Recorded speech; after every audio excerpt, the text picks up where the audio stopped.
think about what a zombie apocalypse in the 17th century would look like, picture this: royal intrigue, ancient Korea, and a horde of the undead. A climate where political scheming meets the terrifying reality of a zombie outbreak. Welcome to Cthulhu. I'm your host, Manasi, and if you were here last week, then you know that we're going to be talking about the aftermath of Ashin's actions. And if you didn't watch last week's episode, don't worry, you don't need that context at all for all of this to make sense. But if you do end up liking this story, I recommend going back and watching Ashin's story because it provides a backstory for this whole situation.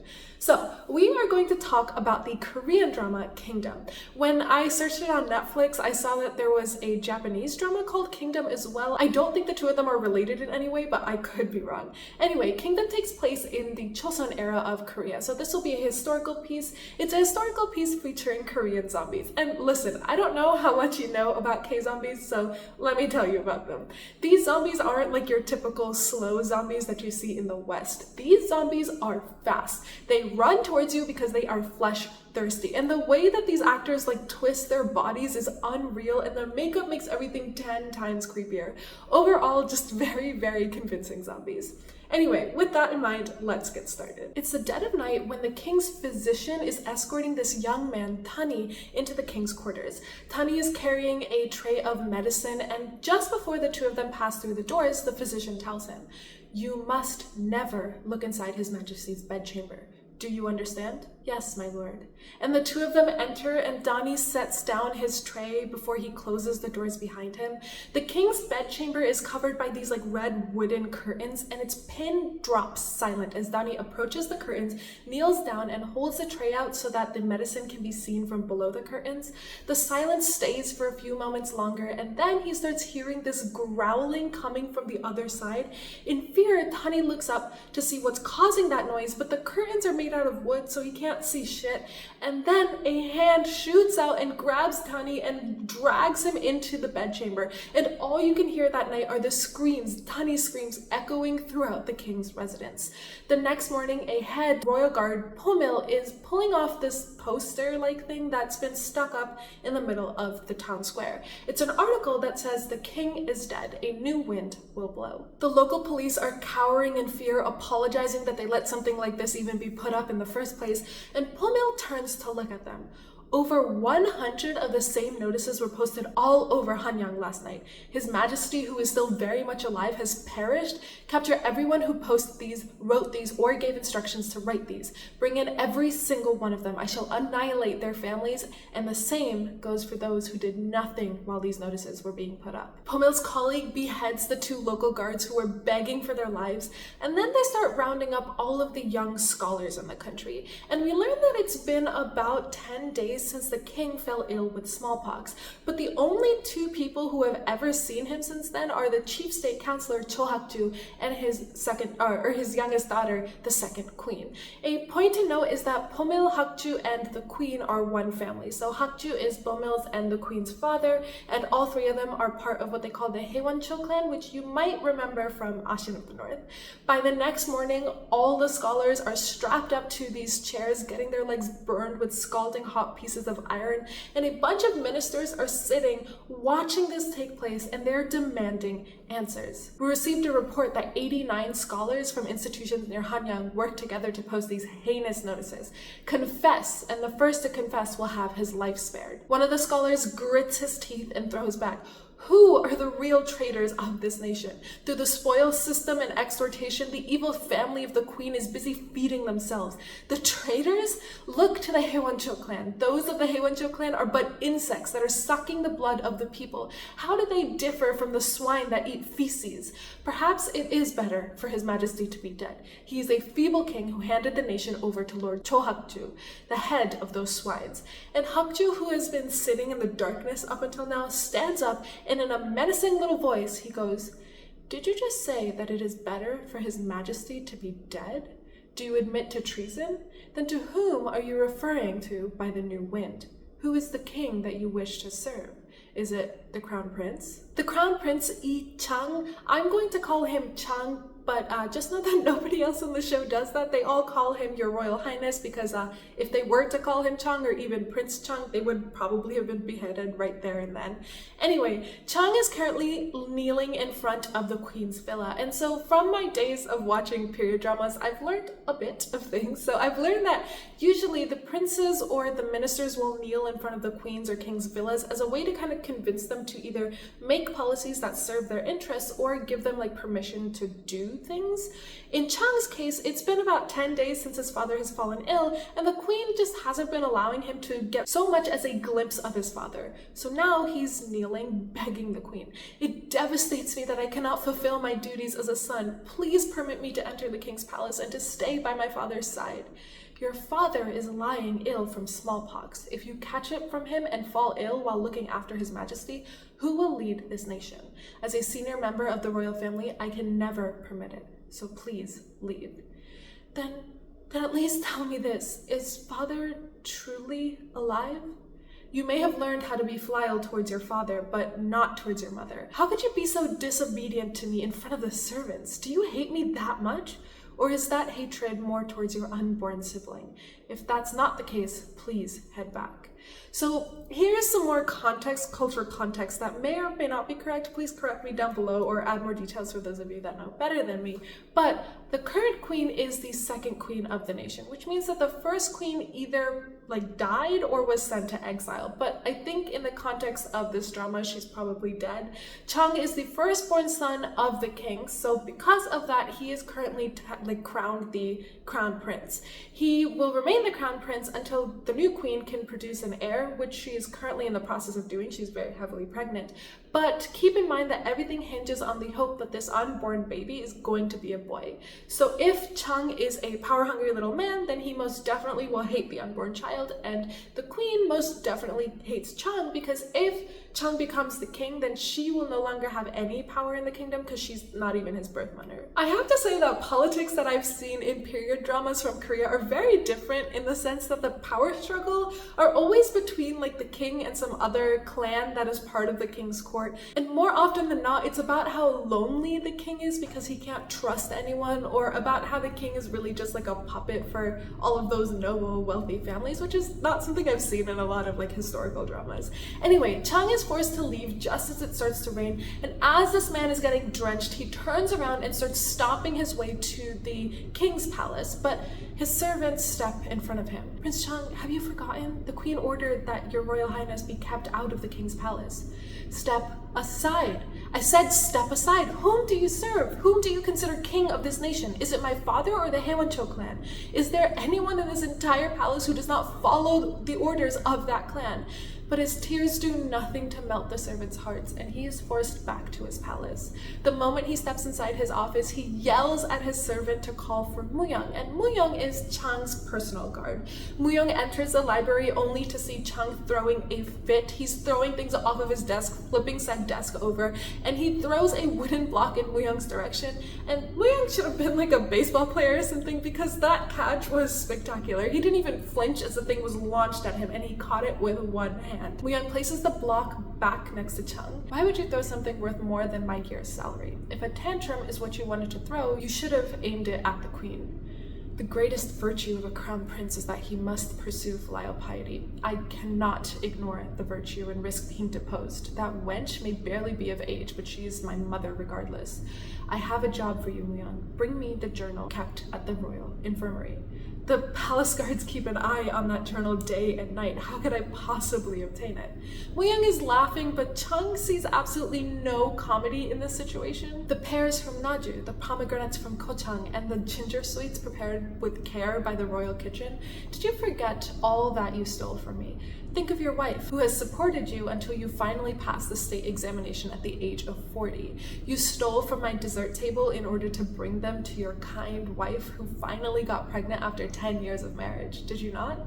Prince Chang, you know of my situation. How long are you planning to use that against me? If they find out that you stole from my dessert table, you will be fired. I will also be fired if I get caught stealing that journal. I see. I hear tonight's dessert table will have beef pancakes. I guess I cannot force you. And I guess Mu-Young's wife really loves beef pancakes because his tone changes a whole 180 in a matter of 2 seconds. If I try to sneak in before sunrise when the guards change shifts, I may be able to get the journal. And that piece of information stays with Chung the entire day. He stays up all night thinking about it, and when the sunrise is approaching, he sneaks out of his palace and makes his way inside of the king's palace. He's creeping along the hallways trying to get to the bedchamber when he hears someone heading his way. Chung quickly ducks into like an alleyway-like hallway. These places are ginormous, so there's a lot of unlit dark places where he overhears his father's personal servant telling the palace guards to look for the king because he's suddenly gone missing. And when the servant and the guards are out of sight, Chung continues walking through the dimly lit hallways, but a few seconds later he starts hearing creaking coming from behind him. He opens the closest door to him and he goes inside, breathing heavily as he waits for a shadow to show itself passing by the doors. So one more contextual thing. Korean palaces have doors where the frames are made out of wood, and then there are pieces of wood that are connected to form like some sort of pattern, usually a grid of some sorts. And since these grids tend to have holes in them, there's paper that serves as a backing, which basically means that you can see people's shadows as they pass by the door on this paper. So Chung is waiting with a beating heart while looking at these doors, and the creaking is getting louder and louder. Slowly, the shadow of someone with crazy hair comes into view. Chung has to put his hand over his nose because whatever this thing is smells so bad. And the weird thing is that he can hear it growling, and instead of moving past Chung's door, the monster seems to get angry while looking at the doors to the room. It starts growling louder, its hands start forming into fists, and the shadow starts getting bigger and bigger, meaning that it's heading towards Chung's door when the lights in the hallway go out, effectively eradicating the shadow. Chung, who has picked up this metal rod that was in the room, stands still for a couple of seconds before he slowly approaches the doors. He parts them just enough so that he can peek into the hallway, but no one's there. But before he can think about what he just saw, the door gets ripped open and Pummel and a bunch of royal guards are standing with their swords drawn. "What are you doing here, Prince Chung?" There was something monstrous in the hallway. It sounded like a beast. It smelled of blood and had a foul stench. It was not human. It had the shape of a monster. "That cannot be true. A monster in the king's palace? Your Royal Highness must be wrong. You do not believe me. Your Royal Highness must be weak from having knelt for days. Please return to your chambers and have a physician check up on you." Chung sighs, looking down, but the guard's shoes catch his attention. Everyone is dressed like they're going somewhere, like somewhere really secretive. "Did you find my father?" "What do you mean?" "His Majesty is lying in his bed at this very moment." "Oh? He's laying in his bed at this very moment. I shall simply have to check for myself then." He shoves past Pummel, making his way to his father's bedchamber while announcing his presence. But before he can touch the doors to the bedroom, Pummel pulls out his sword and points it at Chung's neck. "You dare draw your sword at me? It is the Queen's orders. I am only maintaining the laws of the palace." "Can a mere commander of the royal army shed the blood of the royal family? If you can, strike me." He opens the doors to the bedroom himself, only to find Hakju sitting there facing an empty bed. "Where is my father? Why? Are you concerned about your father's safety, Prince Chung?" "I saw a hideous monster inside the king's palace." "I saw one as well. A son pretending to be concerned about his father when he secretly wishes for his father to die so that he can secure safety and power for himself. That is the monster I saw. Not only that, but I saw monsters full of evil thoughts who intend to use that son to slay his majesty and take over the nation. Those monsters' blood is filling the courtyard of the Royal Bureau of Investigation as we speak. Once that blood overflows, the leader of the conspiracy, the new king they wish to place on the throne, will be identified. When the time comes, even a mere commander of the royal army may shed the blood of the royal family. Your Royal Highness may continue to wait, but his majesty will not return. His illness has subsided, so he went to the queen's palace. Pummel, escort his Royal Highness out." So basically, this man is saying that he is going to pin the blame of those posters that were going around town saying that the king is dead onto Chung, and Chung has no choice but to turn around and leave. But as he's walking away, Pummel taunts him. His Royal Highness must have been startled to bring him some medicine to calm his nerves. But really, at the end of the day, Chung is still winning because Muyoung managed to nab that medical journal detailing what happened to the king. And written in there is chills, fever, and a headache. Administered the antidote for rashes numerous times, but it was ineffective. The fever was too high to be varicella. The symptoms are severe. There may not be a cure. And that's it. The king had been severely sick for 10 whole days, and it's the royal infirmary's job to note down the king's condition each day. So where the hell are the rest of the entries? The only reason they would do this is if they had something to hide. Chung slaps the book to Muyoung's chest and starts pacing around. What is happening to my father right now in his own palace? Muyoung, who is now looking through the journal, finds something interesting. Prince Chung, who is physician Lee Seong-Hun? He was a royal physician, but he resigned about 3 years ago. How do you know of him? His name is written on the last entry regarding His Majesty. And the last written entry in the book are the words, Physician Lee Seong-Hun of Dongnae was called into the palace. I must go out in disguise. But pardon? In disguise? You cannot. Who knows what the queen will do to you? She said not to enter the king's palace. She did not forbid me from leaving the palace. Prepare to leave. It will be just you and me. Then what about the beef pancakes? And you know what? I genuinely can't even fault him. This little noggin that I have is also always thinking about food too. But clearly Chung doesn't feel that way. He sucks in his breath and like a kind of noise, you know, like he's annoyed, and he walks away. Meanwhile, in Dongnae, there's a place that looks a lot like a house called Ji-Hoon. Ji-Hoon is actually a clinic for the elderly, the kids, men, and women, but it's obvious that they're not getting the funding that they need to stay afloat. We meet Sobi, who is a physician at the clinic, just trying her best to care for the people with what they have, but it's not an easy task, especially when one of her patients, Yongshin, doesn't believe that the government will ever fulfill their promise of sending more rice. How can a person eat something like this? They will croak from starvation before the disease even kills them. Dozens of people die every day waiting for that government rice. Sobi picks up her medical tray and crouches down next to Yongshin and starts tightening his bandages with all of her strength. She's basically trying to inflict some pain onto him, and when he can't take it anymore, he grabs her hand. What are you doing? Those people will become sicker if they do not eat that, so watch what you say. She pulls her hand away from him and gets up as he calls after her. By the way, when is Physician Yi coming? I told you that he went to Hanyang. So when is he coming back? I came all this way here because I heard that he was the best. Your wound will heal quickly if you just shut your trap, so be on your way. She goes into the kitchen where another physician is tending to the medicine that they're making, but she's distraught as well. The medicine is ineffective since they cannot eat much. But that's when another physician bursts through the door. Physician E has returned! Sobi's face lights up at the news and she rushes to the door to see Physician E on his horse, and his horse is dragging along like a wheelbarrow-like thing with a large wooden box on top of it. Sobi is concerned. What is that? Prepare for a funeral. Pardon? Whose funeral do you mean? But Physician E doesn't say anything, and he kind of just walks into the clinic. Everyone else hurries to open the box, and when they lift the lid, they all gasp in shock. It's Tunny, the little boy from the very beginning. He looks like he was mauled by a beast. His fingernails are uncomfortably short, his head is bleeding, and his face has 3 massive bite marks on them. Sobi rushes after Physician E. What happened? Please tell me. What happened in Hanyang that Tunny returned in such a gruesome state? Please tell me. Nothing happened. Nothing happened. And he turns around and goes back into his office. Meanwhile, back at the palace, the nobles, or like the ministers, are gathered at the table with Hakju at the head of the table looking at a scroll, while one of the other ministers informs all of the other ministers at the table what's going on. It says that they will depose His Majesty and have the crown prince take the throne and create a new world.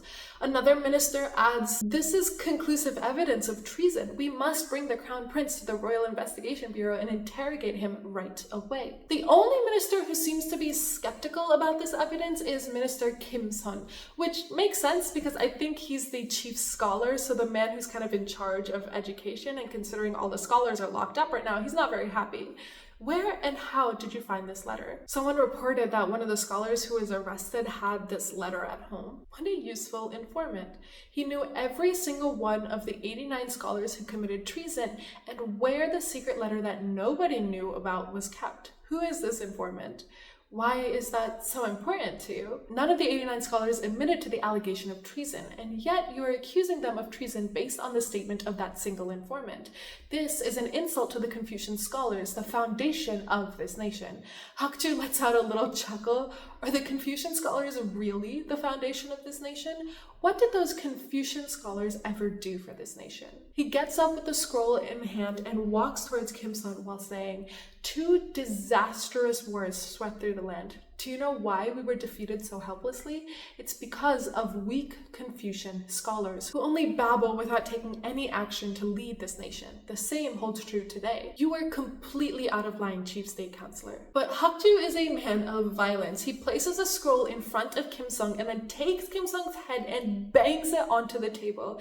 Can you not see? Should I help you see it better? He presses on Kim Sung's head harder. Now do you see what it says? It says that they will tear down the king, disrupt the order, and create chaos, thus leading this nation to ruin. After reading such a horrendous letter, should the members of the court just sit around and argue about what should be done while doing nothing as they did during those wars? Hakju only lets go when one of the other ministers persuades him that he's taking it a little too far. Kim-sun is shaken up, but there's nothing he can do as Hakju orders the royal guards to go bring the crown prince to the Royal Investigation Bureau. But joke's on them, because Chang stuck out last night, and now Pomil is angry. He gathers up all of Chang's servants and threatens them. Where is the crown prince? We do not know, sir. Pomil slices the male servant's little bun that he had on top of his head. Give me the same answer again and you will lose your neck. Where is the crown prince? I truly do not... If I may answer, my lord, we have been searching for him all day, but he is nowhere within the crown prince's palace. You saw for yourself, did you not? Pomil turns to his guards. Find the crown prince. Search all over the palace in Hanyang and drag him to the Royal Investigation Bureau. The crown prince is no longer the heir to the throne. He is a criminal who conspired treason. He then starts walking away, but just because he's a fucking cruel bastard, he turns around and slices the neck of the male servant who was just giving him an honest answer. Chang is walking through the poverty-stricken streets of Hanyang with Muyang, and Chang looks clearly out of his element, and the street smells so bad to him that he has to cover his nose with a handkerchief. Muyang pauses at a little hut and he starts speaking to a man. Are you Park Jong-young, an orderly at the Royal Infirmary? Yes, I am. What brings the Crown Prince's personal guard by? I'm looking for physician Lee Seong-Hee of Dongnae. He entered the palace on the 3rd of the month when you were on duty. I do not know his name, but the physician from Dongnae has left already. The lad who came with him got severely ill, so they had to return.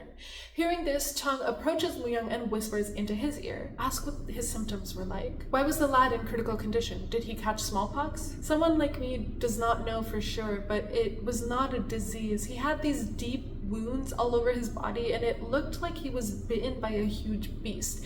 With that, the two of them hop onto their horses, and Huyang is trying to get back as fast as possible, but Chang is hesitant. He's slowly moving his horse along while looking to his left. That way is south, so Dongnae must be in that direction. I need to know what happened to my father and to the royal family of this nation. To Dongnae? Now? Without eunuchs or court ladies to serve you? You and I? Alone? We cannot. Do you know how far it is to go from Hanyang to Dongnae? You almost vomited several times on the way here from the palace because of the stench.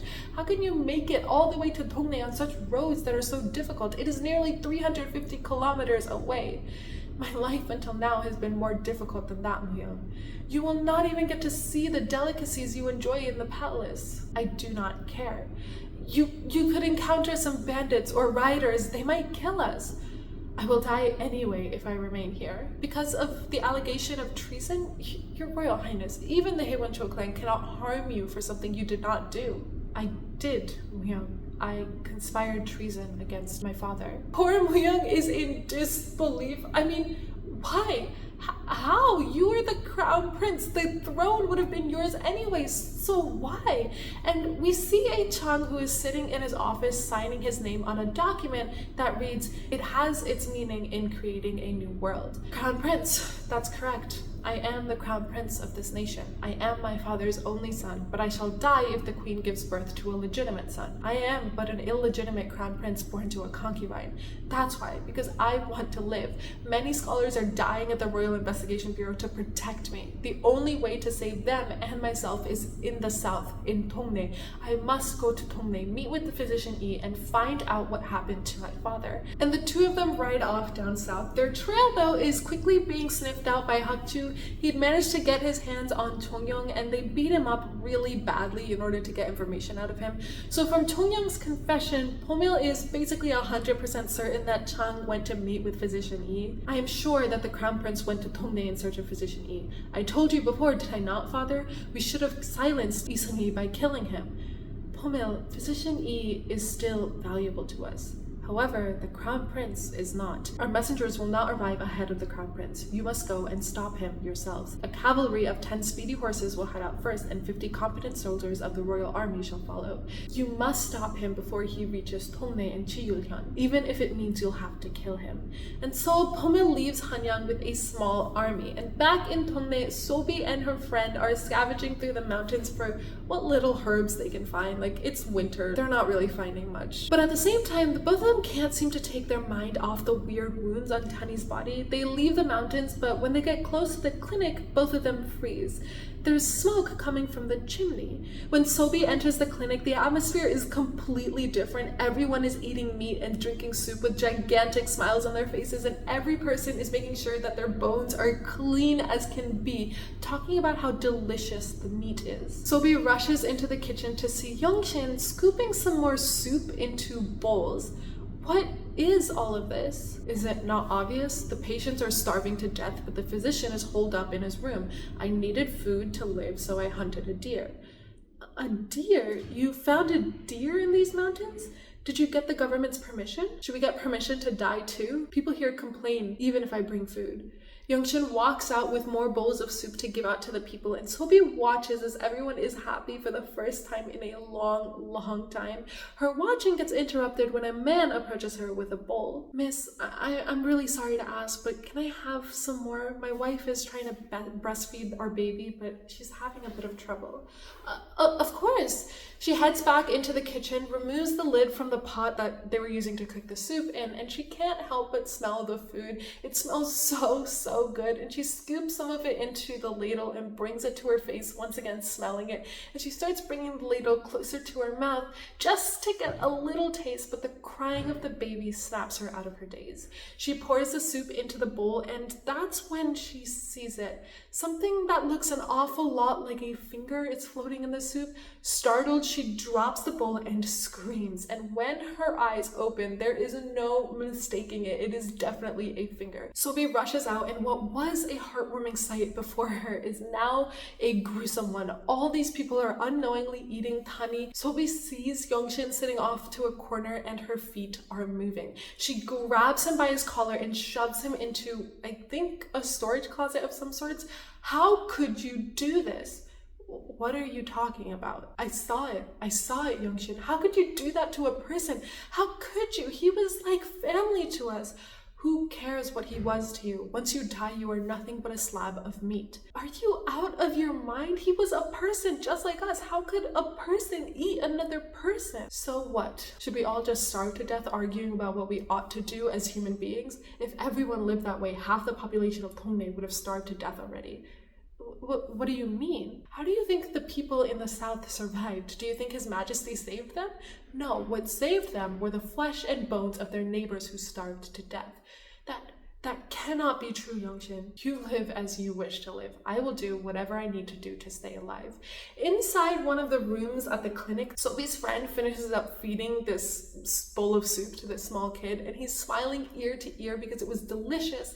And then he suddenly starts vomiting and then choking, his eyes roll into the back of his head and he collapses. No sooner does he collapse does everyone else in the room start to roll on the floor, sounding like they're in pain before they become completely unresponsive.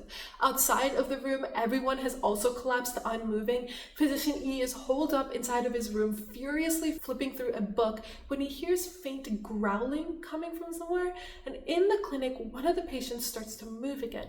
But he's foaming at the mouth and it looks like he's about to bite off his own tongue, so Sobi's friend is furiously shoving rags into his mouth, but she's so focused on this man that she doesn't see the child that she was feeding earlier start to lift his back up off the ground, and you can hear his bones cracking, but she doesn't because she's so busy tending to the growling man.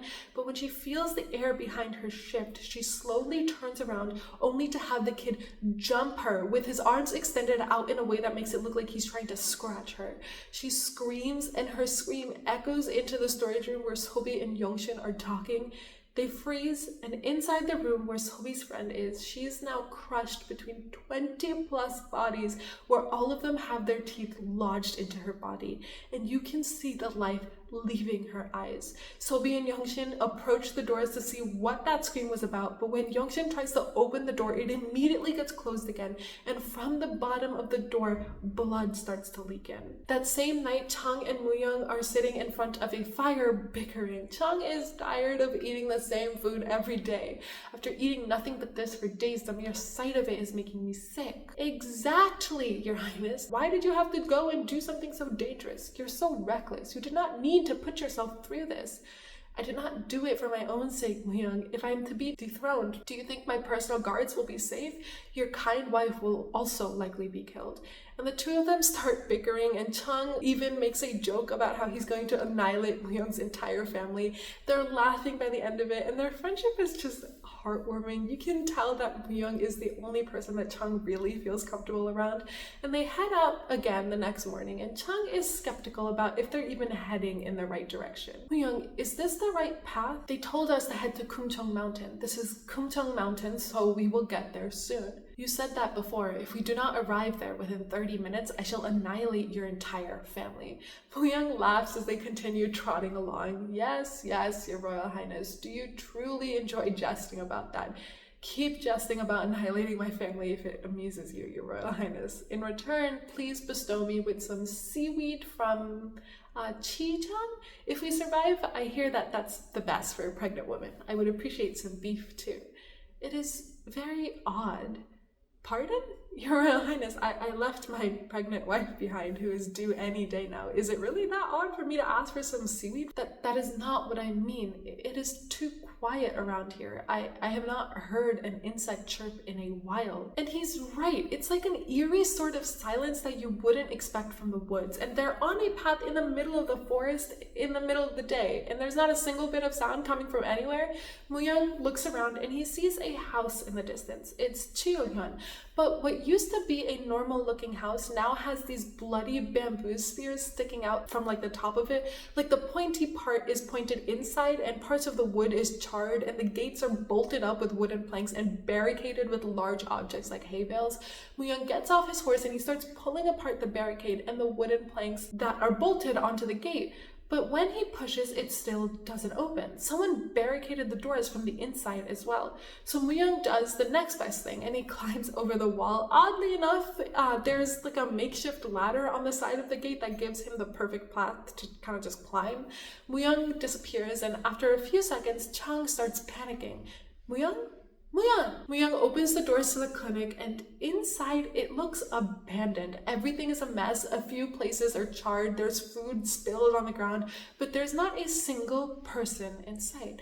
Both of them are confused, but Chung's focus shifts to Physician E. Where is Physician E? We came all this way. We must find him. The two of them start walking through the clinic, and as Chung is climbing onto like the wooden floors of the house, it breaks underneath him. Like the flooring breaks. Chung falls to the dirt floor, and as he gathers himself, he freezes.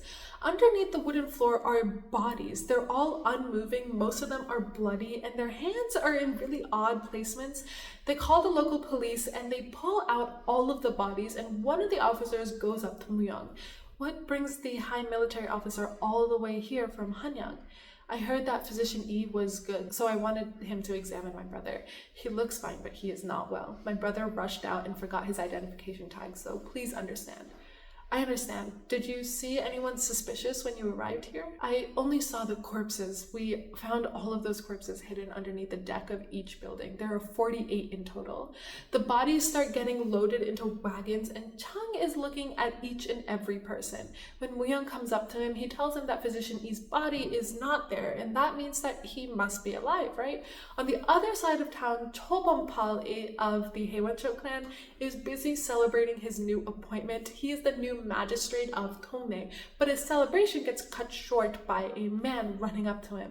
My lord, something terrible has happened. And Pomil is freaking out as he stares at all of the bodies that are laying on the ground. What is all of this? Are all of these corpses? Not on my first day of office. What about the culprit? Do we know who did this? There is a suspect, a man named Youngshin, who was being treated at this clinic. He's been seen gathering bamboo poles from all around Dongnae for the past few days. Did you say bamboo? There were bamboo spears on the top of the walls of the clinic, probably to keep people out so they would not find these corpses. I checked for his identification tag and it belonged to a man who died in a war 3 years ago. That man is definitely suspicious. You're right, rally up the troops and find him, hurry! The magistrate officers go around Dongnae with a composite sketch and they capture a couple of innocent people. One of them tries to look at Chung, who is kind of just sitting there trying his best to kind of hide his face. And Chung gets saved by Woo-young once again. Woo-young, what happened? They're searching for a man named Youngshin, somebody who they suspect. What about physician E? They are too focused on trying to find the culprit to think about him. Chung simply shakes his head and starts getting up. Where are you going, Your Highness? I cannot waste time waiting over here. I must find physician E, even if I must turn Dongnae upside down. And of course, Woo-young is all on board with this idea. He wants to get back to his wife as fast as possible, and Dongnae is tiny compared to Hanyang, so they can pretty easily search every single nook and cranny. But unbeknownst to them, Pomil is now somewhere in the vicinity of Dongnae. And like a side note, that I don't know if it's going to be important or not, but I'm just including this bit of detail in the story anyway. Some of the officers from the magistrate office are seen with a body that's wrapped in cloth on a boat in a river. They row to the middle and then dump the body overboard. The body sinks to the floor, and alongside of this body there are a whole bunch more.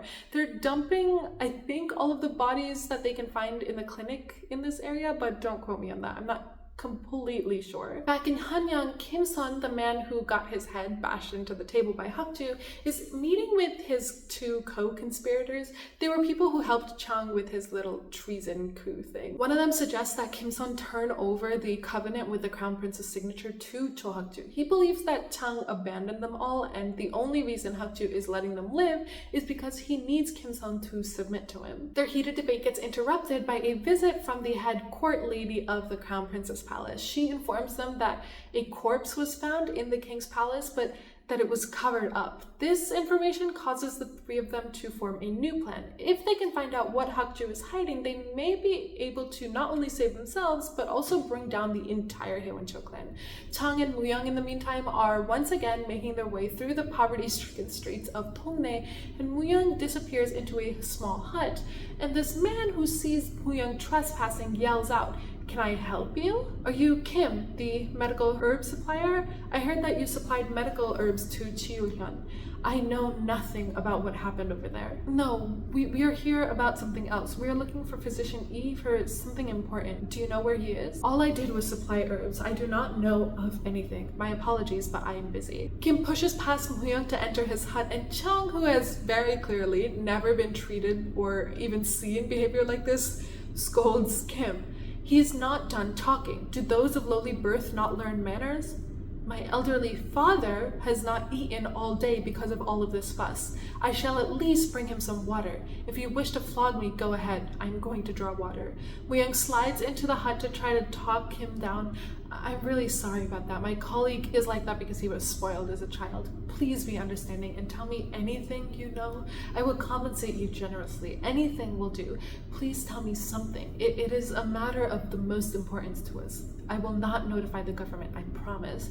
Woo-young pulls out a whole ring of coins and Kim gives it. I mean, who wouldn't, right? It's a lot of money. Yesterday, Sobi, a physician at Ji-Hoon, came to see me. There's a survivor from Ji-Hoon? Where is she now? I do not know, but she probably went to the Frozen Valley. She came to me and asked all about the resurrection plant that grows there. People say that it can bring the dead back to life. She was just so out of it. She did not seem normal. Chung, who had been standing outside the hut until now, walks inside hearing this. What did you say? A plant that brings the dead back to life? Where is this Frozen Valley? It's called Frozen Valley since it's so cold there and that the water stays frozen all year round. I heard that it was in Komi Mountain on the north side of Dongnae. So Woo-young and Chung ride full speed to the Frozen Valley, and they have to ditch their horses at some point because it's just easier to climb on foot. The prince is clearly not used to this much physical exertion, and because of that, he's slightly lagging behind. Stay there, Your Royal Highness. I shall go fetch her myself. No, absolutely not. I am scared to be left alone. It already feels like winter over here. A couple minutes later, they wander into this cave where they see the back of a woman frantically digging in the dirt. Woo-young points out that the dead female physicians at Ji-Hoon were wearing the same uniform, so this must be Sobi. Are you Sobi, the physician from Ji-Hoon? Come out. It is okay. Come out. Sobi stops digging, and after a bit of hesitation, she gets closer to Woo-young and Chung. She looks very, very tired, and truly, to Kim's words, she does look out of it, but Woo-young needs to get back to his pregnant wife, so he gets down to business. Where is Physician E? We came all the way from Hanyang to search for him. Where is he? Physician E could not avoid the disaster. What do you mean? Is he dead? It is all because of the resurrection plant. He said that the plant caused everything that happened in Hanyang and Ji-Hoon. Woo-young and Chung are shocked. Does this mean that the deaths at Ji-Hoon are related to the things that have been happening in Hanyang? But before they question Sobi any further, she looks at them slightly panicked. How did you know that the people at Ji-Hoon died? Did you see them? Yes, they took the corpses to the magistrate's office to investigate the incident. Did you move them out of Ji-Hoon? No, those people are not dead. It must be stopped. And meanwhile, back at Ji-Hoon, Young-shin, who is now walking back with a whole lot of bamboo on his back, stops when he sees the gates of the clinic wide open. He immediately drops all of the bamboo and rushes inside, screaming, "Where did they go? Where did they go? Where are the people that were here?" At the magistrate's office, some of the local healers are observing the bodies found at the clinic. It looks like a beast mauled her, but the size of the bite marks are too small to be that of a tiger or a wolf. Bompa, who looks like he's about to shit his pants any second now, asks, "Then was it a fox?" No, that they do not look like animal bites, actually. They match the markings of a human being. What? Of a human being? That is absurd. How could a person bite another person to death? Pompal's questioning gets interrupted by Young-shin, who comes running in screaming once again. "You cannot leave them here. You must lock them up. I am the man that you were looking for. I saw everything. These people are not dead." Realizing that the man that they've been searching the whole town for is now right in front of them, Pompal orders Young-shin to be tied up. But Young-shin is not about to go down without a fight. He's still screaming his head off. "These people are not dead. They will soon wake up and attack people. Please believe me." When all the guards start ganging up on him to tie him up, Young-shin grabs a torch from some of the flames that are nearby and he starts swinging it around. He then rushes over to the bodies and lights them on fire, but he only manages to get around 5 of them before the guards overpower him. The townspeople who are watching all of this happen hurry to put out the fires on some of the bodies while Young-shin watches hopelessly from the ground. While Young-shin is being subdued, Sobi is rushing down the mountain. Woo-young steps in front of her to stop her in her tracks. "Where do you think you're going?" There is no time. They will wake up soon." "She must be insane, Your Highness. The dead will wake up?" No, it is all true." Chung, who has now caught up to the two of them, asked Sophie about what she had said earlier. What were you saying? You said that the plant caused something in Hanyang and at Ji-Hoon? My master said that he saved a dead man in Hanyang with a resurrection plant, and the same exact thing happened at Ji-Hoon. The dead people came back to life as monsters. We must go and stop them. What were those people who died and came back to life like? Did they have a stench and make sounds of a beast? Sobi looks shocked, but she nods her head. Do you have evidence to prove what you claim? Physician E's journals are kept in the medicine shed at Ji-Hoon. Everything is written in there. He said that if we find the resurrection plant, we can find out a way to cure the disease. I came here to find a cure for them. Please believe me, I do not have time. We must go before the sun sets and prevent any further deaths. Chung turns to Mu-young and tells him to bring Sobi to the magistrate's office and to confirm whether Sobi is telling the truth or not. He will go to the clinic to find those journals. But by the time Chung enters Physician E's office, Pomil is already waiting for him. Is this what you came for? All the way here to Tongnae. This is His Majesty's command. Upon interrogating the 89 scholars who distributed the propaganda, it was uncovered that the mastermind behind it all was the Crown Prince. Bring the Crown Prince to the Royal Investigation Bureau and get the whole account of the conspiracy. I shall obey His Majesty's command and take you to Hanyang. I will not bind you since you are the Crown Prince of this nation after all. Please follow me quietly. Chung, however, starts running his mouth. His Majesty's command. Does this nation truly have a king? Why did you call Physician E to Hanyang? He's the best at treating smallpox. Of course that's why. Then what did he use the resurrection plant for? Did my father pass away? Of course he did not, Your Royal Highness. His Majesty is still alive. To tell you the truth, his mental capacity is not exactly there. However, he will be fine until the Queen gives birth. Do you want it that badly? Do you want to covet power that badly? Is that why you committed acts that someone who serves the king must not do? I could say the same to you. What have you done, Your Royal Highness? You were only lucky to be born as the son of the king. You've done nothing, and yet you've always looked at my father and me with that look you have now, as if you were saying, I am different from you disgusting insects. You are correct. You are insects. You scorned the king and the royal family. You brought misery upon the people. This is what you, the Haewon-cho clan, have done. Pomil simply pulls out his sword. You told me to strike you, did you not? I shall grant your wish today. And Chung rises to the challenge. You said I was simply lucky. No, I was chosen. With the power bestowed upon me by my father, I shall punish you. And the two of them get into a pretty intense sword fight. Chung does okay. He manages to cut Pomil near his cheek, but that's about all the damage he causes before he gets disarmed. Pomil's sword is inches away from Chung's neck when they both hear a low growl coming from somewhere behind them. They both shift to look in that direction, and in another room in the clinic, the two officers that came with Pomil realize that the sound is coming from this wardrobe where the doors are facing the ground, effectively trapping whatever is inside. They flip the wardrobe over and the growling grows more intense. Back at the magistrate's office, Youngshin is kneeling all tied up and bloody while Pompal is questioning him from his little chair. Why did you kill those people? How many times must I tell you? They are monsters. They did not die. We must all flee before the sun sets. He has lost his mind. Strike him again. But before Youngshin gets beaten again, Sobi breaks through the crowd and gets on her knees next to Youngshin. My lord, I am a physician at Ji-Hoon. What he speaks is the truth. These people are not dead. Once the sun sets, they will rise and maul people to death. You must lock them up right away. Please believe me, you must lock them up quickly. Otherwise, all the people in Tongnae will be in danger. Please, you must hurry. But once again, these pleas fall on deaf ears. Pompal orders both of them to be locked up, and Sobi and Youngshin are getting dragged away when one of the men notices some movements coming from one of the bodies. And then we get a flashback to Hanyang. The second queen and Hakju are in a room watching as Physician E is observing the king, and after a few minutes, the physician turns to Hakju. The royal physician was correct. His Majesty has passed away. And Hakju, without looking at the man, goes, passed away? What are you saying? His Majesty is still very much alive. 1 month from now, until the queen gives birth to a prince, he has to stay alive.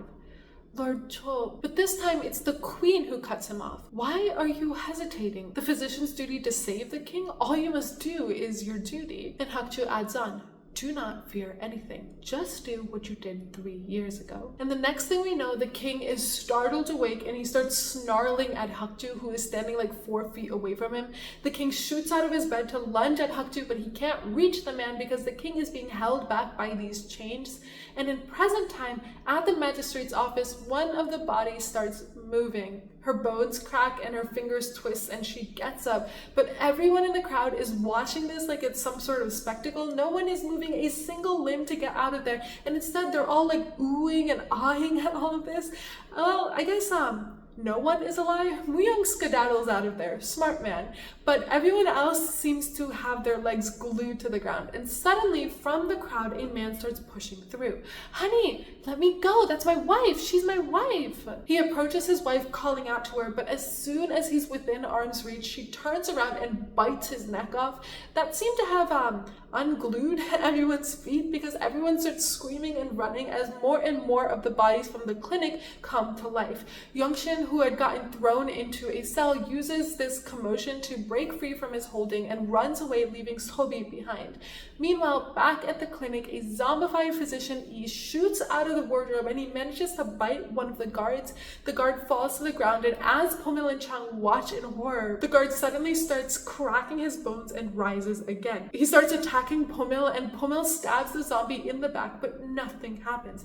No attack seems to be phasing this thing, so he ends up beheading the zombie, which does stop it from harming anyone else. But no sooner is he done with this guard does Physician E attack Pomil from the back. Pomil manages to behead the physician, but before he could actually complete the task without getting hurt, he gets bitten in the neck by Physician E. Pomil falls to the ground and gets back up as a zombie. And now inside of the room are zombified Pomil, Chang, and one other guard. The guard decides that he can use this opportunity and ends up leaving the room and locks the door behind him, so Chang and now zombified Pomil are the only two that are left. Chang picks up his sword and narrowly manages to escape getting bitten by Pomil. Chang breaks out of the room and runs out, only to see that a part of Dongnae is now on fire. And the origin of this fire has to do with what's happening at the magistrate's office.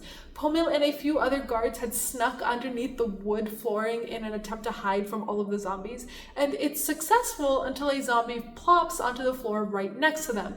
And the moment the zombie lays eyes on Pongpal and his buddies, he starts crawling to get underneath the floorboards. Soon, more and more zombies join, and Pongpal loses one of his guards in his desperate escape to get out of there, but he and one other guard managed to flee to the jail area where all the criminals are locked up. The guard is panicking while trying to get one of the doors open, but it's hard to do things properly when your hands are shaking because, flesh-eating zombies are chasing after you. They manage to get the door open just as a couple zombies flock the cells. The poor folks that were locked up in that cell become prey, and to make things worse, these cells are barred rather than walled, so if you get too close to one of the walls and a zombie manages to sink its teeth into you, it's game over. And that's exactly what happens to these two people who are bound by, I think it's called a pillory. Basically, it's like this long wooden board that has two holes on opposite ends. One person's neck is bound to one hole and the other person's neck is bound to another hole that's right across from them. So basically, you cannot move by yourself, and the holes are far enough apart that you can't really touch the other person. One of the men that's being held by this board gets bitten and is now a zombie, and he can't reach the other man, so they're constantly going around in circles. Sobi is watching horrified in her cell when Pomil and his guard barge in. The guard locks the door behind him, but he can't pull his hand away in time and he gets bitten. Pompal is shaking in his boots, hiding behind Sobi, who quickly picks up the sword that the guard had dropped and stabs him in the neck when he charges at them. Meanwhile, outside the jail, more and more people are getting turned. Youngshin has found himself like a sanctuary on top of a building, and he's trying to pull as many people to safety as he can, and he manages to get a handful of men, women, and children, but there's only so much he can do. A woman with a child strapped to her back runs up to him screaming for help, but as he's pulling her up, she gets bitten, so the crowd work together to save the baby, and even though Youngshin is trying to hold on to the mother, her grip loosens, and he has to watch as she gets turned. The zombies eventually make their way out of the magistrate's office and they start rampaging the streets of Dongnae. There is no more discrimination between the rich and the poor anymore. Like, anyone who the zombie can reach is fair game. But while running through the houses of some of the aristocrats, one of the zombies ends up like bumping into a fire pit thing, and he's lit up as he starts chasing people, and in his chase he slowly starts lighting the entire town on fire. Pompal's advisor and a few other nobles were lucky enough to hop onto a horse, and they're riding away with a bunch of zombies chasing after them. So in reality, they're just spreading the epidemic. During this chase, there are a few people who just came back from fishing, and it's nighttime, so they see a few people who they think are their friends, and they call them over. And they just invite a horde of zombies, really, that's all they did. So they end up turning two. And in the more poverty-stricken area, moms are trying to hide their kids before they turn. But one of the mothers is only able to hide one of her daughters before she ends up turning and mauling her other kid to death, essentially. Little kids are biting other little kids, parents are biting kids, kids are biting parents. Chung, who is still watching the town burn, notices that the zombies have now made their way to the bridge, and this bridge is the only thing separating the zombies from him. So he starts running, and he's sprinting as some arrows start shooting at the zombies that are chasing after him. It's Muyang taking care of his friend. Muyang is a really good shot too, because he manages to cause a blockade of zombie bodies so that I think all but like one zombie falls into the river that's below underneath them, under the bridge. When Chung is close enough, Muyang tries to pull Chung onto his horse, but these zombies are just, too freaking fast. And that one zombie ends up knocking over the horse and starts attacking Muyang. Chung, who has now experienced how to kill these undead creatures, quickly beheads the one that's attacking Muyang, and he says, "You must aim for their heads, Muyang." Their conversation gets cut short when the zombies start crawling their way back up the shallow part of the river, and the two of them start running to the barracks. And the barracks are like these fortified structures with gigantic walls and lots of weapons. So a lot of people have already gathered outside the barracks begging to be let in because the doors are freaking locked. All the pleas of these desperate people go unanswered though. So assuming that nobody is inside, Chung and a few other folks start climbing the walls, but their weight is causing the wooden wall to tilt, and that's when the head of the snooty little noble advisor pops up. "Get off the fence at once." The advisor then turns to the many guards who are hiding alongside him and orders them to shoot. "Get rid of them, shoo them away now, get rid of them." And so the guards shoot their arrows, causing all of the people who are attempting to scale the wall, including Chung, to fall onto his butt. Muyang is outraged and he screams, "How dare you? He is the crown prince of the nation. Open the gate at once." The advisor just scoffs. "Don't try to fool me. Don't give me your nonsense and scram. All of you, anyone who climbs over this wall shall be dealt with by the law." But I think in this situation, everyone would rather deal with the law than turn into the undead. So some people start scaling the walls again, only to get shot at again. And by now, it's too late to try anything else. The horde of zombies have caught up to the barracks, so everyone starts making a run for it. Chung and Muyang run through the forest, and they end up jumping off a cliff into a much larger river, and a few of the zombies follow, but the zombies seem to either not know how to swim or maybe they're afraid of water. I don't know, because they all sink. And as they're sinking, you can see these little worm things coming out of them. Chung and Muyang surface onto this patch of land in the middle of the river, and completely out of breath, Muyang states the obvious. "Your Royal Highness, the female physician spoke the truth. How did something like this even happen?" Back at the palace, the undead king is biting a court lady who, sorry, I can't get the resemblance out of my mind for some reason. She looked a lot like Han Gayan. I don't think it's her, but for a second I was like, ooh, that's a strange cameo to accept. Anyway, this king is eating this poor court lady, and the second queen and Hakju watch. The sight must be gruesome because the queen averts her eyes, but Hakju just can't seem to peel his eyes away. "The baby inside of you will be the king of this nation, so be careful. You must teach him what happens to a powerless king." And then he slightly turns his head to look behind him, and there stands a guard. "Until the new crown prince is born, you must make sure his majesty has plenty to eat and drink." The guard stands there silently listening to Hakju while the queen looks down at her socks that cover her feet, and the socks, have some blood on them. Back in Dongnae, the streets are littered with zombies. A horde of zombies have gathered below the area where Yongshin and the others are hiding out. Sobi and Pompal are huddled into the corner of a cell as far away from the zombies as they can get. And that's how everyone spends the rest of the night. But something strange happens as the sun comes up. As the rays of light start to hit the zombies, they all scream and then start running. Most of them make their way underneath the floorboards. Some of them throw their bodies into a well, and others huddle into the darkest corner they can find.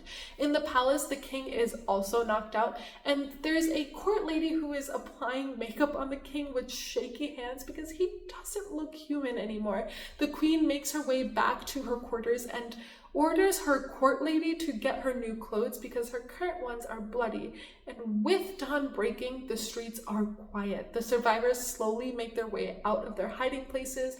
Pompal is still sticking as close to Sobi as he can as they make their way to the entrance of the magistrate's office, where a large crowd has gathered. Pompal's advisor has made his way out of the barracks and runs up to Pompal, relieved that his boss is alive. "Oh, my lord, thank goodness you're safe. Where were you up until now? I wanted to save you, so I brought all of those soldiers along." "Save me? Now? Do you know what I went through? I could have died last night if not for her." He's talking about Sobi, by the way, and the advisor has the gall to push the blame around, though. Well, you see, it was that jerk. It was all that jerk's fault. It was all his fault. He knew about all those hideous things, but he hid it from us. And he points to Yongshin. The guards take a hold of Yongshin and bring him to his knees in front of Pompal, but Yongshin is not having it. "I told you, didn't I, that they were not dead?" Pompal seems to have like short-term memory loss or something because he can't seem to remember anything Yongshin said yesterday. Instead, he asks Yongshin to explain again regarding what those monsters are and where they came from. Sobi gets down onto her knees in front of Pompal. I will tell you, they were the ill at Ji-Hoon and their families. They could not withstand the starvation any longer and ate a corpse. Then they became the monsters that crave human flesh and blood at night, and during the day they hide where the sun does not reach and sleep as if they were dead. And the crowd is appalled at how they could do something like that. But listen, I know so many cases where cannibalism actually saved people's lives, but like not in the sense where they killed and then ate them, but in like the sense of like the Uruguayan rugby team case kind of thing. So basically that was a case where the rugby team's plane crashed into the Andes Mountains, killing quite a few people and leaving those who survived the crash in a snow-covered mountain for 72 days. And the only reason they survived was because they ate their dead teammates. And honestly, this was a bit of a similar situation, but the nobles don't feel that way because they've never had to starve a day in their lives before. They're appalled that something like this even happened. Pompal's advisor, however, moves on to a completely different question. He doesn't care. "If that's true, why did you leave those corpses like that? You should have buried them when they were asleep or gotten rid of them somehow." Yongshin is once again over it. "I'm fine with being punished, but isn't it urgent to get rid of the bodies? When the sun sets, more monsters will come. If you bury the bodies, they'll climb out. You must cut off their heads or burn them." And everyone in the crowd gasps. An older, noble grandma, who is supposedly the former commander's mother, absolutely refuses. "Who says that you can burn the bodies? Never desecrate the bodies that you got from your parents. My precious son is our family's only son in 3 generations. If you so much as lay a finger on him, you will have to answer to me." And soon the rest of the nobles start backing up the grandma. And listen, I get it. Everyone has particular customs they all want to follow, but at times like this, please think a little reasonably. This is a virus and it's deadly to everyone, and just one of the zombies surviving is more than enough to undo the work of getting rid of everyone else. But of course, at the end of the day, what matters to the rich and wealthy is making sure that they can stay in power. So Pompal's advisor turns to Pompal. "Well, they are correct, sir. With noblemen, even if they commit a grave crime like murder, you cannot punish them without the royal court's consent. You know that, right? On top of that, if we burn all the bodies, we will face an angry backlash from the upper class." "Then what do I do?" "How about we burn the peasants' bodies and hold proper funerals for the bodies of the aristocrats? Then we'll bury them deep into the ground." There's so many. How would we differentiate nobles from peasants? We can separate the bodies in silk from those in rags. Oh, great idea. That's a great idea. Let's do that. And the guards start to move to split up the zombies into 2 piles when Chung bursts through the crowd and heads straight towards the advisor and punches him in the face. Someone responsible for the people's safety is this incompetent? You are not only incompetent, but also endlessly vile. You locked the doors to the barracks last night and countless innocent people died. Firing your arrow at me is punishable by death and annihilation of your family. You have committed treason. A bunch of the guards move to take their swords out, but Muyang has his man's back. He warns them to back off unless they all want to lose their heads. Pompal starts shaking as he asks Chung who he is, and Chung simply just throws his identification wood piece thing onto the floor by Pompal's feet. Pompal scurries to pick it up and drops to his knees in a deep bow when he realizes that Chung is the crown prince. Everyone in the office follows suit, and the advisor starts begging for his life. Chung rolls his eyes. I should kill you right this instant, but we need all the help we can get, so I shall punish you after resolving the situation. How many soldiers are alive? Only 50, Your Highness. Have every soldier search for bodies. They must burn them immediately. The grandma once again speaks up. You cannot do that. I understand how you feel having lost your family, but we must burn them to avoid future harm. Light a signal fire and send messengers to spread the word and request support so we can quarantine Tongnae. Transport the survivors using boats on either quay side to safety before nightfall. The grandma squeezes her hands together, looking distraught, but she keeps quiet because she can't really disobey the prince, can she? A fire gets lit in the mountains of Tongnae, and just like that, the message that something terrible is happening is spreading from town to town. Back in Hanyang, the Minister of War meets with Kim Sun. Kim Sun tells him of the corpses that were supposedly found in the king's palace, and he says that Hakju has been keeping secrets from the ministers. He asks the Minister of War to join him in visiting the king in spite of the queen's prohibition. The Minister of War is hesitant, but then Kim Sun says that he sent a letter to Lord Anhyun asking him to join them, and Lord Anhyun is a hero of the war against the Japanese, and because of that, Kim Sun says that all of the scholars and the subjects of the land will follow whatever Anhyun really decides. Anhyun has been laying low for the past 3 years in his hometown, mourning the loss of his mother, but during his praying today, his attention gets captured by the smoke that's coming from the mountain. These are the fires that have been lit on Chang's command. But what Kim Sun doesn't know is that his letter was interrupted by Hakju. And oddly enough, Hakju leaves them be because, in his words, Lord Anhyun can never oppose me, no matter what. Meanwhile, in Tongnae, bodies are burning while Pompal is taking a bit of rest in his office room. He sits up, however, when Sobi walks in. You wanted to see me? Yes, I called you here today because... But before he can finish his sentence, Sobi tightly closes her eyes and gets down onto her knees. It is all my fault. I should have reported it right away, but they were like family to me, so I thought maybe I could cure them. Please kill me. Pompal is flustered and he moves this like little table separating the two of them to the side, and he scooches closer to her so that he too is now on the floor. No, that's not it at all. Well, it's your duty as a physician to cure people. That's not it. You saved my life last night, and I swear I will repay you for what you did. Until all my hair turns white, I will keep you by my side. And you can tell he means it as like, I'm gonna take you to be my wife kind of sort of way, but Sobi is like a one-track kind of gal. Do you need a physician? Do you have an ailment, my lord? No, that's not... You are flushed. Are you always like that? Or are you usually fine but get flushed when you're nervous? It may be because your heart or liver are unhealthy. If you do not mind, may I check your pulse? Pompal's face gets a little redder as he extends his arm, and he closes his eyes with a slight smile when Sobi gently places her finger over his pulse point. Do you have difficulty urinating, my lord? Your lower abdomen must be strained. You may feel pain in your genitals too. I think it's gonorrhea. Gonorrhea? What? My something is wrong with my thing? Do not worry, it is not as serious as it sounds. You will be fine once you take medication. The conversation gets interrupted by Moo-young, who takes Sobi away because Chung is looking for her. And as Sobi is walking away, Pumpa looks down at his thing, just wondering if there really is something wrong with it. And as she's walking away too, Pumpa's advisor rushes up to him with some more bad news. My lord, during last night's mayhem, all the battleships were destroyed and there aren't enough boats to evacuate the people. There is one decent cargo ship, so it can set sail in about 2 hours. How can we evacuate all those people with just one cargo ship? How is the search for the bodies coming along? The search for the bodies isn't going too well either, and actually just nothing is going right, but it's the Crown Prince's order, so they have to come up with a plan before sunset. Moo-young leads Sobi back to the clinic where the outbreak started, and as Sobi is walking through, she thinks back to what happened that night when everything went to shit.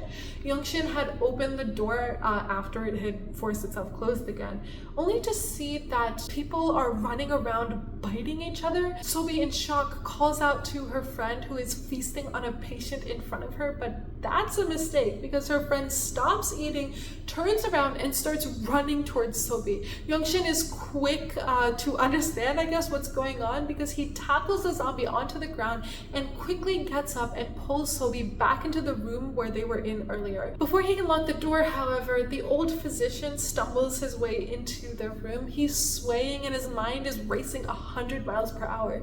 It wasn't like this in Hanyang. It wasn't like this in Hanyang. When Tani was bitten, he was sick for days but died as a human being. But when those people get bitten, they turn into monsters. The disease has changed. It has begun to spread. I can fix this. I can fix this disease. It's logged. I logged everything about this disease. Everything. Sobi tries to approach her teachers, but Young-shin stops her because he saw a human bite on the physician's back. He's been bitten and is now slowly turning into a zombie as well. Young-shin and Sobi lock him up in a cabinet, and we know now that that was the cabinet that Chang and Hakju's oldest son had stumbled upon. Pulling herself back to the present, Sobi stands in front of Chang, who is reading through the records left behind about his father, and written in the records is an entry detailing what happened to the king. 2 hours after sticking a needle coated with crushed resurrection plant into His Majesty's forehead, he came back to life. He turns to Sobi and he only has one question for her. This disease, can it be cured? Is that true? That is what he said. The cold valley that is foggy 4 seasons of the year, the plant with purple flowers that bloom in early autumn will resurrect a person who has died. Did you go to the valley to find it?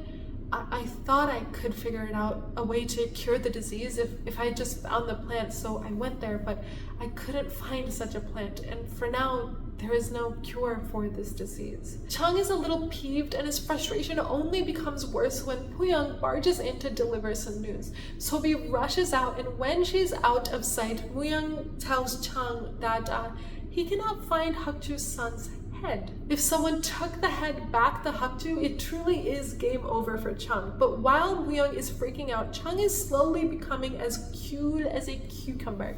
He plans to fight Hakju because now he has solid evidence with Sobi and the journal that Hakju committed treason way before Chung did. He tells Moo-young about the resurrection plant, and then he hatches a plan to go tell An-hyun about this plan once again, because this man's support means the support of the entire nation. That's how Chang, Moo-young, and Sobi end up riding through the fields of Korea. Back in Dongnae, however, Pongpal is getting ushered onto a cargo ship. All of the nobles have made their way onto the ship, but very few common folks were allowed on. Young-shin also gets left behind, and he stares in disbelief as the boat gets farther and farther away from Dongnae. He's not the only one staring in disbelief though. Some of the noblemen look back at the docks while shaking their heads. Why those? They should do something instead of whining. Why are they just so foolish? I hate these people. Pongpal is also watching the docks, and this man is like very infuriating in a different way. Like, he looks sheepish while asking his advisor, is it okay for us to be doing this? Like, are you really that unqualified? His advisor responds, it's impossible to get rid of all the corpses before the sun sets. It will be mayhem again at night. Staying there is like running into a fire. You and the noblemen are the pillars that sustain Dongnae. You must stay alive and rebuild Dongnae. You are positive that the crown prince left Dongnae safely, right? Yes, of course. I saw the two of them leave with my very own eyes. You need not worry about that, my lord. Did he take that female physician with him? Who? Never mind. The boat ride continues, but one of the guards voices his concerns to the advisor. Will it really be okay? The crown prince is still there. If he finds out that we left like this, he will have our heads. We shot arrows at the crown prince last night, you fool. He said that he'll annihilate our families. We are dead either way. And the conversation gets interrupted by a servant who brings the advisor food and alcohol, and the man has the audacity to sit there smiling, enjoying the food while his guard watches in disbelief. Come on now, don't worry. The Cho clan has control over the Lees in this world. If you stay on the magistrate's good side, then we'll be able to survive. We'll be able to find a way. Don't worry. Meanwhile, the old noble grandma who fought against the act of burning all the corpses makes her way into the hull of the ship where the livestock and the rich people's possessions are being stored, and she walks over to this big ornate red chest and just looks at it. And that is where I'm going to stop for today. A little spoiler alert, but maybe you guessed this already. I don't know. I just want to say karma is a bitch. Sorry about that. Anyway, what do you guys think so far? I'm going to start from the beginning with Yongshin. I've seen a lot of opinions on Yongshin just floating around, but personally, I don't know if I can blame him. I mean, yes, in hindsight, it's like you made the problem so much worse. But hindsight, again, is a very powerful thing, and usually eating humans does not kill you and turn you into an aggressive flesh-eating monster. But oh my god, this sounds like I'm advocating for cannibalism, but I am not. Please don't go around eating people. That is the worst thing you can do.